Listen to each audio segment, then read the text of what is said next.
She thought she was marrying a man with land and legacy, until she arrived and found a creaking cabin and a man with dirt under his nails. But the real surprise? It wasn't the cabin that fooled her. It was the man. And by the time she sent her sister to take her place, it was already too late. Mississippi, 1874. The barren farm, Wednesday morning, late spring. Sunlight cuts through thin kitchen curtains. The smell of cornmeal and coffee hangs in the air. Evelyn Barron sat at the breakfast table with her back straight, every movement as precise as if she were preparing for company, not chewing on a biscuit. Her dark hair was twisted into a low chignon, her dress a plum-colored silk blend, chosen not for comfort, but for presence. Across from her, her younger sister Lydia stirred sugar into her tea and studied her quietly. Evelyn hadn't spoken in 10 full minutes, but that wasn't unusual. When Evelyn was thinking, she grew quiet. When she was planning, the whole house walked softer. Their mother, Virginia Barron, bustled in with a dish towel over her shoulder and a look in her eye that said she was choosing her words. Again. "You're not getting any younger, Evelyn," she said lightly, too lightly. Evelyn didn't look up from the letter beside her plate. "And marrying for the sake of not being young is foolish," she replied crisply. "Besides, this man, this Mr. Emmett Langston, he owns his own land, writes well, seems sturdy." Lydia raised an eyebrow. "You think he's wealthy?" "He never said he wasn't," Evelyn replied, folding the letter slowly. "And the way he described his operation and his estate, well, he either knows how to choose his words or he lives better than most." "Or both," Lydia said softly. Outside, the wind swept across the edge of their property. The farm had been their lifeblood for 2 generations, but crops had been thinner the past 2 seasons, and the price of grain was falling. They still had their name and their home, but the larder filled slower than it used to, and the bills came quicker. Their father, Robert Barron, stepped in from the porch, dusting off his hands. "Evelyn, if this Emmett fellow is respectable and willing, it may be time," he said. "You're a fine woman, and this family needs a good match, not for status, but for security." Evelyn's jaw clenched faintly. She hated the word security. It sounded too close to desperation.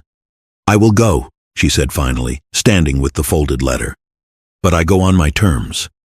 "Which are?" Lydia asked. "That he be worth it." She turned and left the room, her footsteps echoing down the hallway, as Lydia whispered, "He'd best be ready." It was now 3 days later. The whistle of a locomotive sliced through the humid morning air at the West Georgia train station, just past 7 a.m. on a Saturday. Evelyn Barron stepped down from the passenger car, her gloved hands clutching a small trunk. The satin trim on her traveling dress caught the morning light as she scanned the platform, eyes narrowed with quiet judgment. She had boarded the train the evening prior, leaving behind the well-worn roads of her family's estate and heading west, across the border into Mississippi, toward a name written in fine pen, Emmett Langston. The station was plain. The air smelled of coal smoke and boiled peanuts. Around her, field hands and vendors moved with the sleepy rhythm of a rural southern morning. No sign of a gentleman, no polished carriage, only a wiry boy in a red cap, holding a rough-edged sign that read, "Barron." "Miss Barron?" he called out. "Yes," she said, adjusting her hat. "I was told a coach would be here."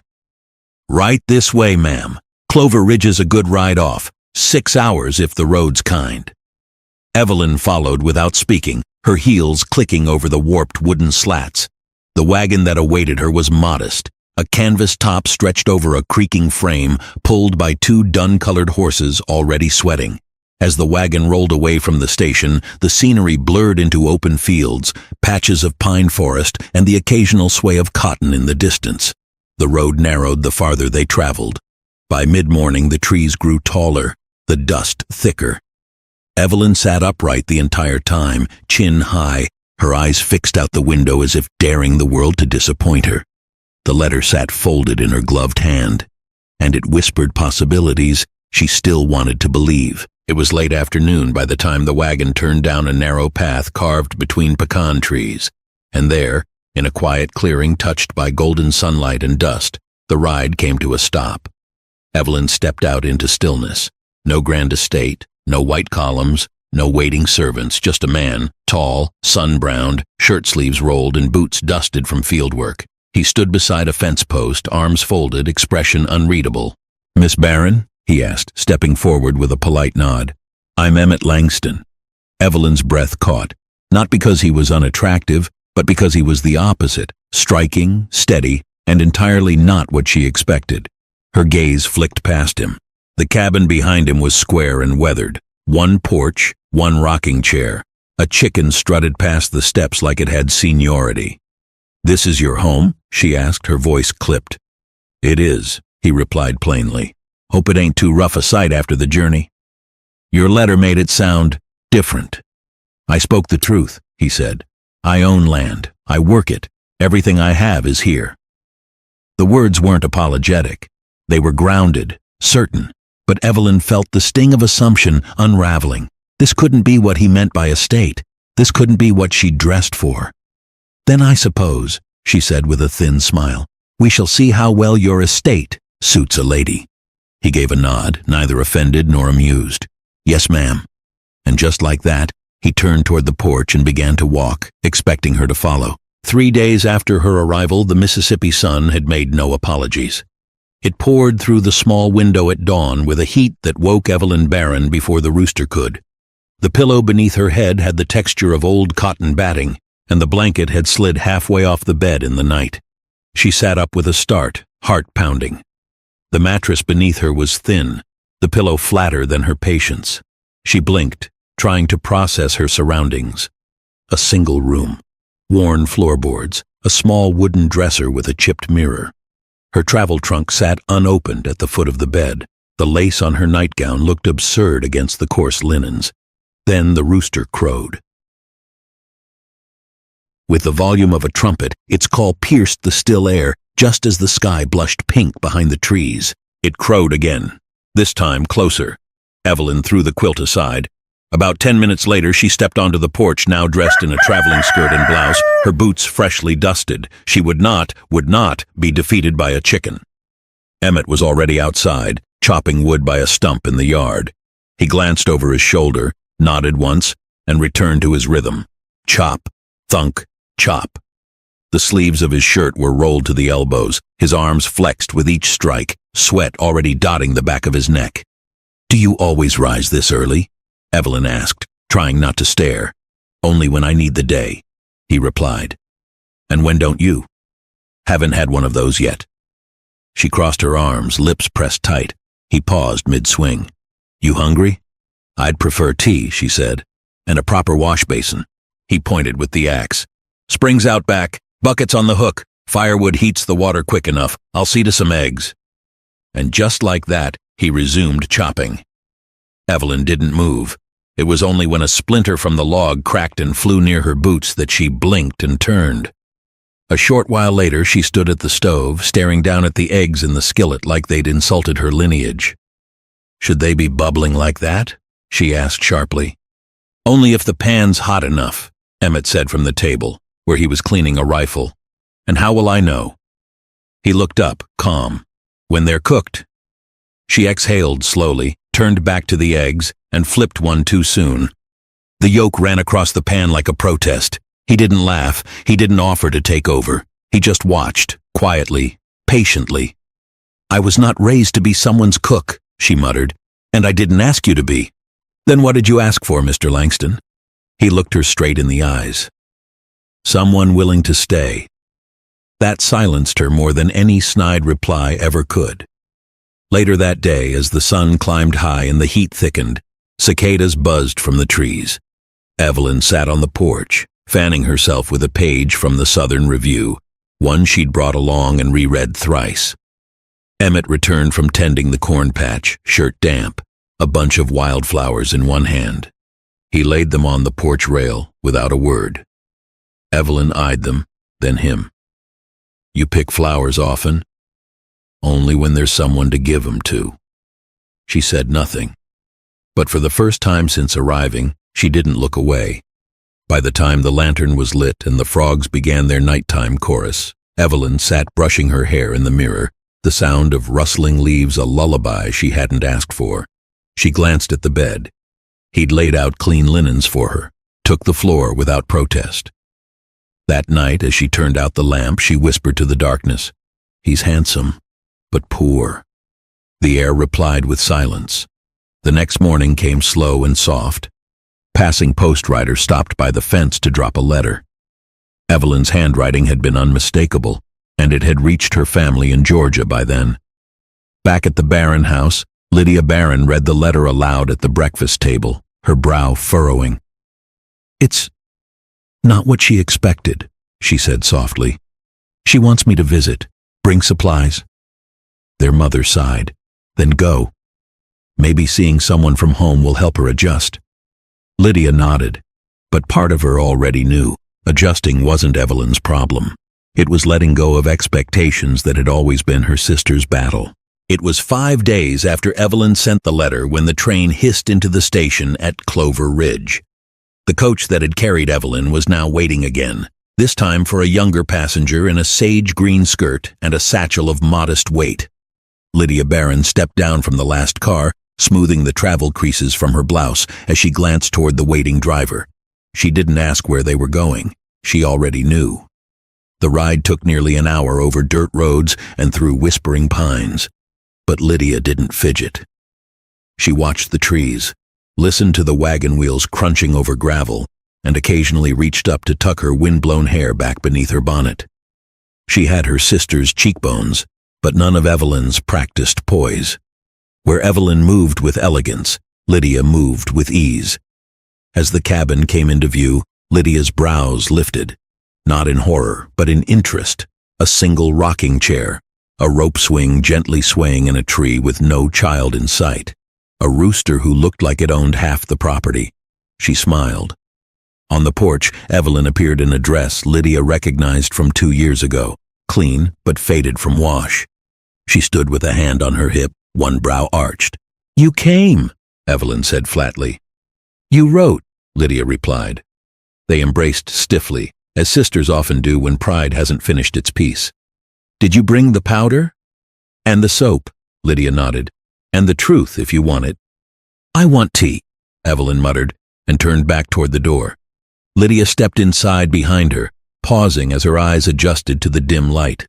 The space was small but clean, a loaf of bread on the table, a rifle leaning beside the door, and a man's presence in every square inch. She noticed the simple bed, the blanket folded neatly, a set of boots tucked beneath a stool. "Is that his corner?" she asked softly. "He sleeps on the floor," Evelyn answered. "And you let him?" He offered. Lydia turned to her sister, brow lifted. "Is he kind?" Evelyn busied herself with the kettle. "He's civil." Before she could ask more, the door opened behind them. Emmett stepped in, carrying a basket of eggs and a bucket of spring water. He paused when he saw the second woman, brow furrowing just slightly. "You must be Miss Lydia," he said. "Evelyn's spoken of you." "She must have been desperate," Lydia smiled easily and stepped forward. "Thank you for letting me visit." Emmett nodded, setting the basket down gently.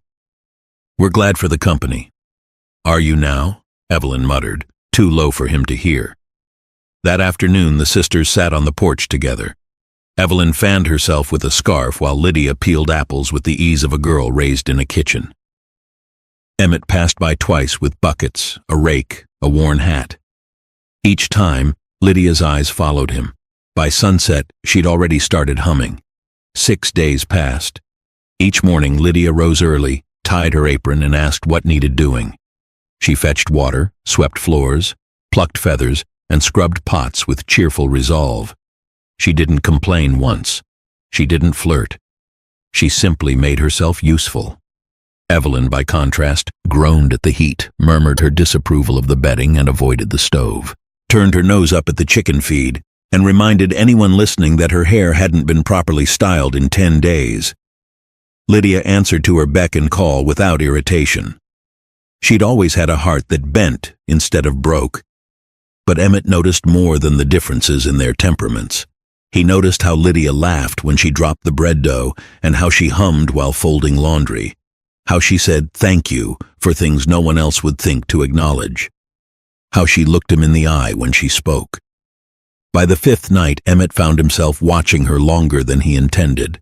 That evening, Evelyn waited on the porch after dinner. The lantern cast long shadows across the planks. When Emmett returned from checking the barn roof, she stopped him near the steps. "Mr. Langston," she said, her arms crossed. "We should talk." He paused. "All right. This—" She gestured at the cabin, the stars above, the quiet around them, "is not a life I can live." He didn't answer. "You're decent, handsome, but we're not a match. I need more. I was raised for more. And that's not a slight, it's just truth." Still, he said nothing. "I think it's best you find someone more suitable. A farm girl, maybe. One who's used to the dirt and the quiet." She looked at him. "You deserve to be happy, but not with me. I won't pretend I can adjust. I've asked you for money before, but I don't want to keep repeating myself." He stood there, unmoving. His jaw tightened.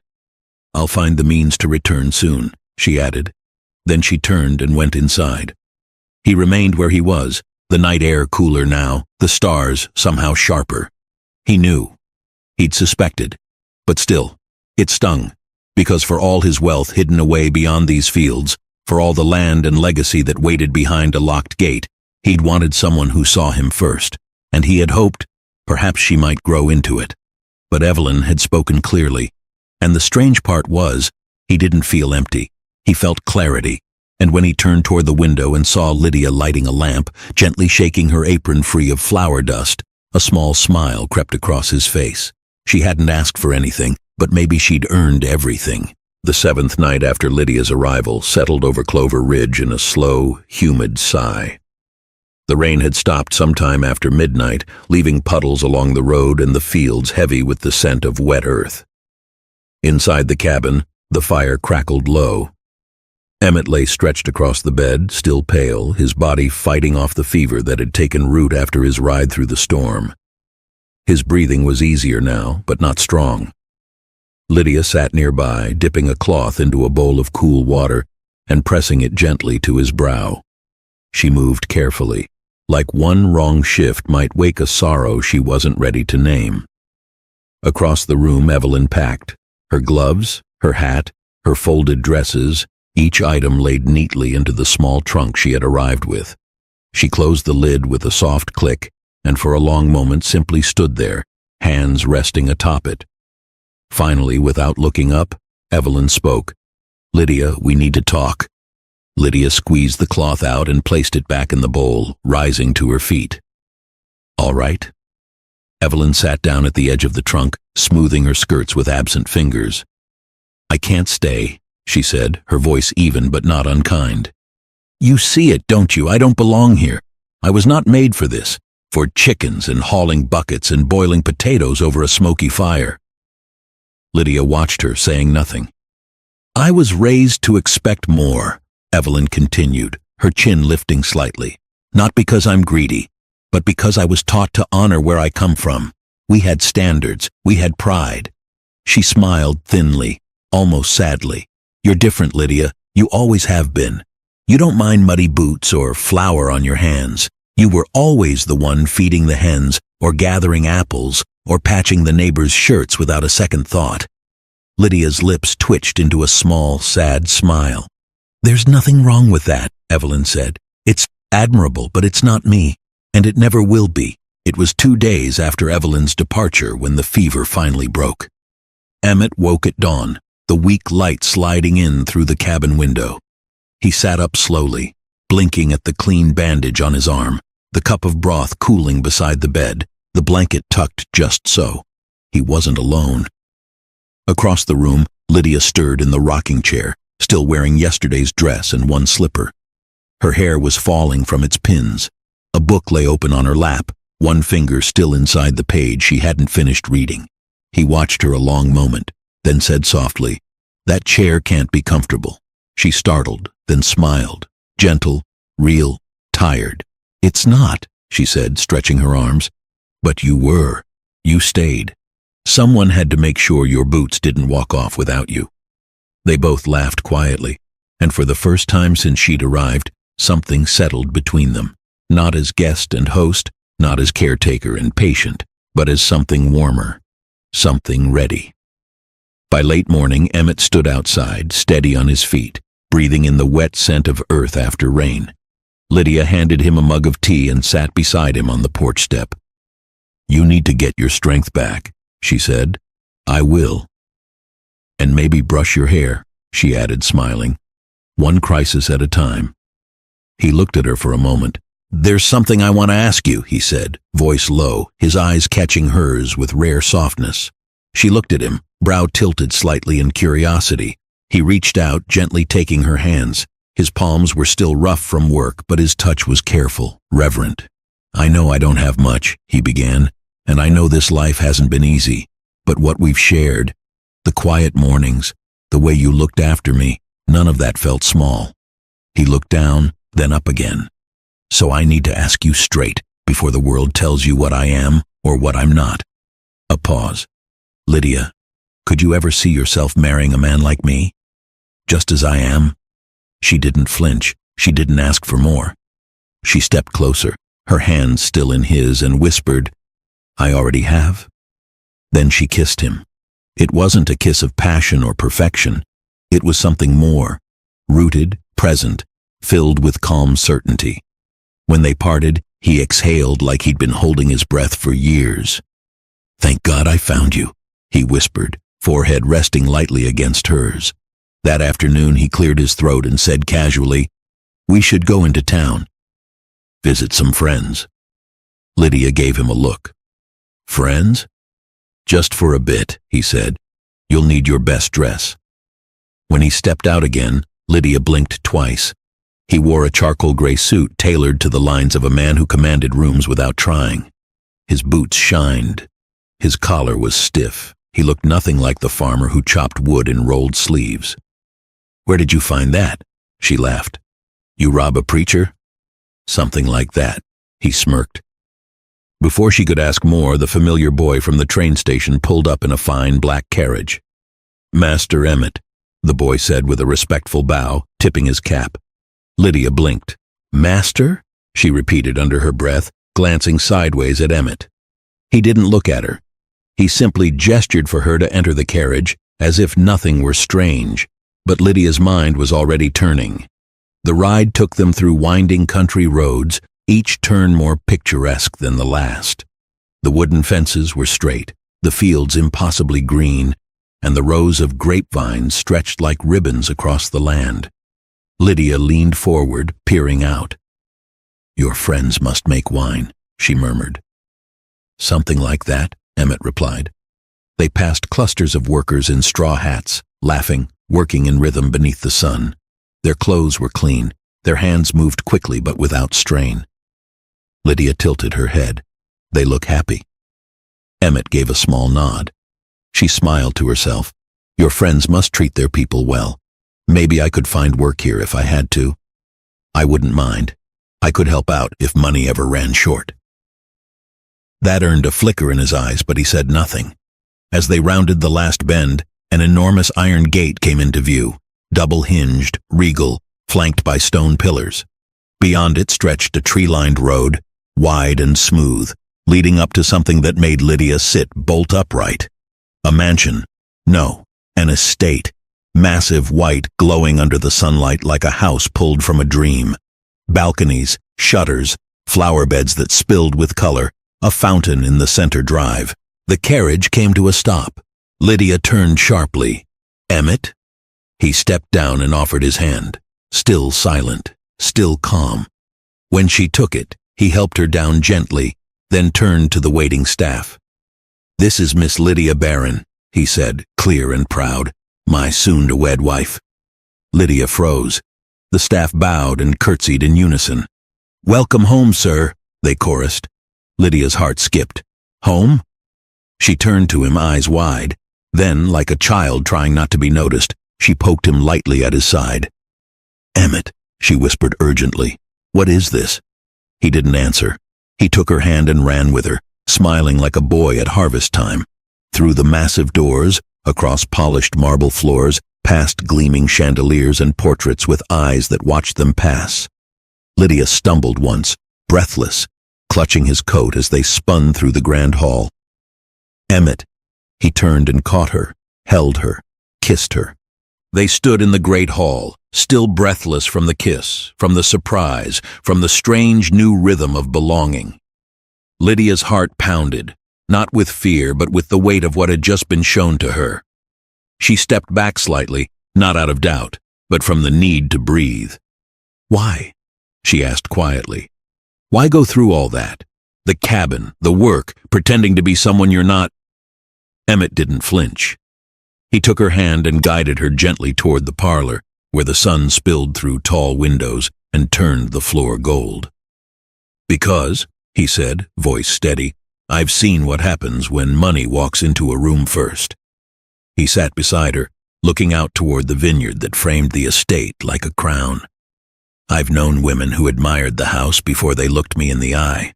I've been courted by names, not hearts. And I knew if I married someone who fell in love with all of this..." He swept a hand toward the marble pillars. "I'd spend the rest of my life wondering if she ever really saw me." He turned to her fully. "But you stayed. You cared. You scrubbed the same floors and held a fevered man's hand. You never once asked what I could give you. You only offered what you had. And now," he added softly, "I know I can give you everything, and sleep at night, knowing your love wasn't bought." Lydia didn't respond with words. She reached for his hand again and held it like a vow. That evening, just before sunset, a small velvet box waited on the parlor table, plain on the outside, radiant within. Emmett stood as Lydia came back downstairs in a clean gown, her hair brushed, her face fresh from a cool wash. She smiled, and before she could speak, he dropped to one knee. The ring inside shimmered with a diamond clear as spring water, surrounded by 2 sapphires, nestled in an heirloom setting. "Lydia Barron," he said, "you kissed me before you knew I had all this. So now I'm asking, with the truth in front of us, will you be my wife not because of the land or the name, but because I want no other home but the one I find with you?" She stared at him, stunned, glowing, her hand rising to her mouth. Then she laughed, a soft tear-lace sound, and nodded. "Yes," she whispered. "Of course, yes." Lydia sat at the writing desk near the window. The estate lay hushed beneath moonlight, but her heart was busy and full. She dipped the pen, smoothed the paper, and began to write. "Dear Mama, please don't faint. The last few weeks have been something out of a storybook, though not one I ever imagined myself in. I don't know how to say this without sounding like I've lost my mind, but I am safe, I am loved, and I am engaged. His name is Emmett Langston. He's kind, Mama, steady, quiet in a way that listens, not withholds. He is also not what he seemed. When Evelyn arrived, we thought he was a humble man with little to offer but hard work and good manners. But the truth is, he owns one of the largest estates I've ever seen. Vineyards, fields, a home with so many rooms I keep losing count. But he hid it, not to deceive us, but to find someone who would love him without it. And I did. Without meaning to, without trying, I loved the man with the rolled sleeves and muddy boots. I still do. He proposed this evening. I said yes before the ring left the box. The wedding will be in 3 weeks here at the estate. Emmett will send for all of you, carriage and all. Please come. Tell Evelyn not to be ashamed. There is no bitterness in my heart, only love. I need her there. I want her there, and I know you do too. Don't let pride keep her from joy. I'll be waiting. With all my heart, Lydia. Back at the Barron family's breakfast table, it was quieter than usual. Summer heat pressed against the windows and the scent of biscuits lingered in the air. Mr. Barron stirred his coffee with one hand and read from the paper with the other. Mrs. Barron sat at the head of the table, buttering a slice of toast that had already cooled. Then came the knock.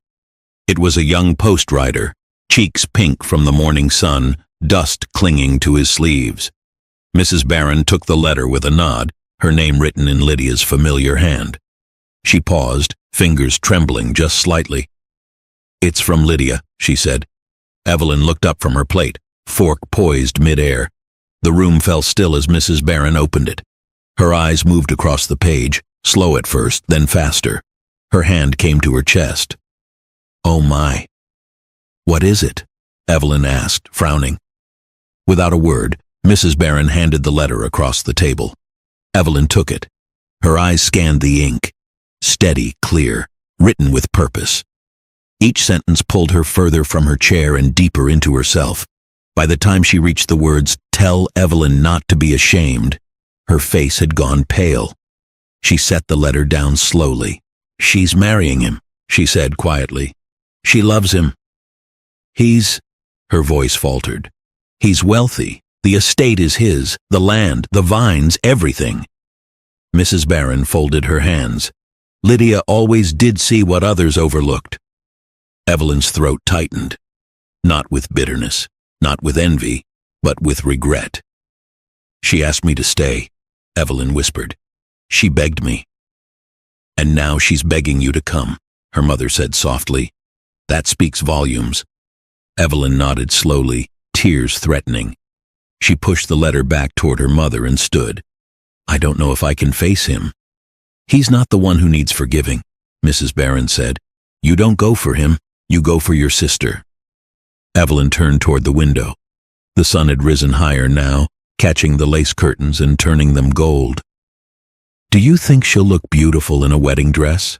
she asked, her voice barely above a breath. "I think she'll look like someone who chose love well," Mrs. Barron replied. A long pause. Then Evelyn looked over her shoulder. "Tell her I'll come, if she still wants me to." Sometimes, the life we dream of doesn't arrive wrapped the way we expect. It's easy to look at something humble, imperfect, or beneath our standards and think it has no value. But here's the truth. Some of the greatest blessings in life are hidden in unlikely places. When we hold on too tightly to our expectations, we can miss the very door that's meant to lead us to something better. Taking a step down isn't always falling. It can be the ground you need to rise higher. Don't let pride blind you. Stay open, stay teachable, and you'll be amazed at how life rewards humility, faith, and a willing heart.